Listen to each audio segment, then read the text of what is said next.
السلام علیکم، بسم اللہ الرحمن الرحیم۔ آج کا ہمارا موضوع ہے غزوہ تبوک میں حضرت کعب رضی اللہ تعالیٰ حاضری اور توبہ۔ اسی تبوک کی لڑائی میں معذورین کے علاوہ 80 سے زیادہ تو منافق انصار میں سے تھے اور اتنے ہی تقریباً بدوی لوگوں میں سے۔ ان کے علاوہ ایک بڑی جماعت باہر کے لوگوں میں سے ایسی تھی جو شریک نہیں ہوئے، اور اتنا ہی نہیں بلکہ یہ لوگ دوسروں کو بھی کہہ رہے تھے کہ گرمی میں نہ نکلو۔ حق تعالی شانہ فرماتے ہیں کہ جہنم کی آگ کی گرمی بہت سخت ہے۔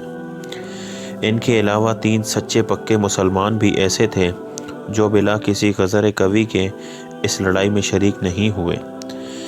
ایک کعب رضی اللہ تعالیٰ، دوسرے ہلال بن امیہ، تیسرے مرارہ بن ربیع رضی اللہ تعالیٰ۔ یہ تینوں حضرات کسی نفاق یا غزر سے نہیں ٹھہرے بلکہ خوشحالی ہی رہ جانے کا سبب بن گئی۔ کعب رضی اللہ تعالیٰ اپنی سرگشت جو اس موقع پر پیش آئی مفصل سناتے ہیں، جو آئندہ آ رہی ہے۔ مرارہ بن ربیع رضی اللہ تعالیٰ خوب پھل رہا تھا۔ ان کو خیال ہوا کہ اگر میں چلا گیا تو یہ سب ضائع ہو جائے گا۔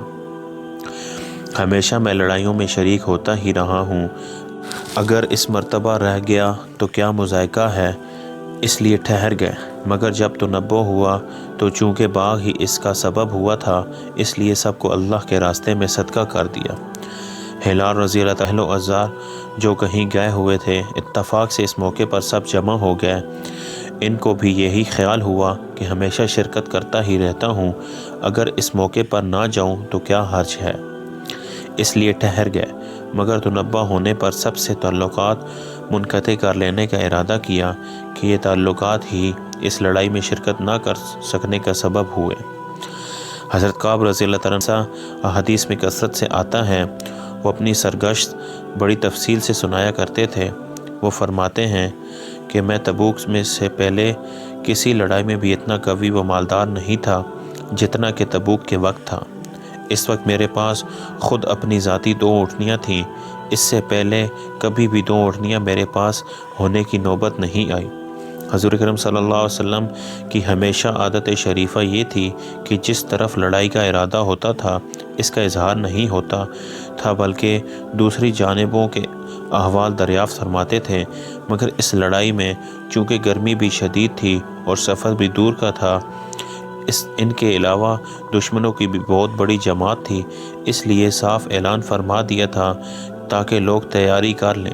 چنانچہ مسلمانوں کی اتنی بڑی جماعت حضور صلی اللہ علیہ وسلم کے ساتھ ہو گئی کہ رجسٹر میں ان کا نام بھی لکھنا دشوار تھا، اور مجمع کی کثرت کی وجہ سے کوئی شخص اگر چھپنا چاہتا کہ میں نہ جاؤں، نہ پتہ چلے تو دشوار نہ تھا۔ اس کے ساتھ ہی پھل بالکل پک رہے تھے۔ میں بھی سامان سفر کی تیاری کا صبح ہی سے ارادہ کرتا، مگر شام ہو جاتی اور کسی قسم کی تیاری کی نوبت نہ آتی۔ لیکن میں اپنے دل میں خیال کرتا رہا کہ مجھے وسعت حاصل ہے، جب ارادہ پختہ کروں گا فوراً ہو جائے گا۔ حتیٰ کہ حضور اقدس صلی اللہ علیہ وسلم روانہ بھی ہو گئے اور مسلمان آپ صلی اللہ علیہ وسلم کے ساتھ ساتھ، مگر میرا سامان سفر تیار نہ ہوا۔ پھر بھی یہی خیال رہا کہ 1-2 روز میں تیار کر کے جا ملوں گا۔ اسی طرح آج کل پر ٹالتا رہا، حتیٰ کہ حضور صلی اللہ علیہ وسلم کے وہاں پہنچنے کا زمانہ تقریباً آ گیا۔ اس وقت میں نے کوشش بھی کی کہ مگر سامان نہ ہو سکا۔ اب میں جب مدینہ طیبہ میں ادھر ادھر دیکھتا ہوں تو صرف وہی لوگ ملتے ہیں جن کے اوپر نفاق کا بدنما داغ لگا ہوا تھا، یا وہ معذور تھے، اور حضور صلی اللہ علیہ وسلم نے بھی تبوک پہنچ کر دریافت فرمایا کہ کعب رضی اللہ تعالیٰ نہیں پڑھتے، کیا بات ہوئی؟ ایک صاحب نے کہا، یا رسول اللہ، اس کو اپنے مال و جمال کی اکڑ نے روکا۔ حضرت معاذ رضی اللہ تعالیٰ نے آیا کہ کیا غلط کہا، ہم جہاں تک سمجھتے ہیں وہ بھلا آدمی ہے۔ مگر حضور اقدس صلی اللہ علیہ وسلم نے بالکل سکونت فرمایا اور کچھ نہیں بولے۔ حتیٰ کہ چند روز میں نے واپسی کی خبر سنی تو مجھے رنج و غم سوار ہوا اور بڑا فکر ہوا۔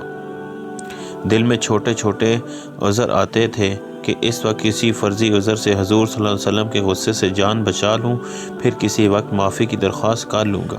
اور اس بارے میں اپنے گھرانے کے ہر سمجھدار سے مشورہ کرتا رہا، مگر جب بھی مجھے معلوم ہو گیا کہ حضور صلی اللہ علیہ وسلم تشریف لے ہی آئے تو میرے دل نے فیصلہ کیا کہ بغیر سچ کے کوئی چیز نجات نہ دے گی، اور میں نے سچ سچ عرض کیا کہ نیکی عرض کرنے کی ٹھان ہی لی۔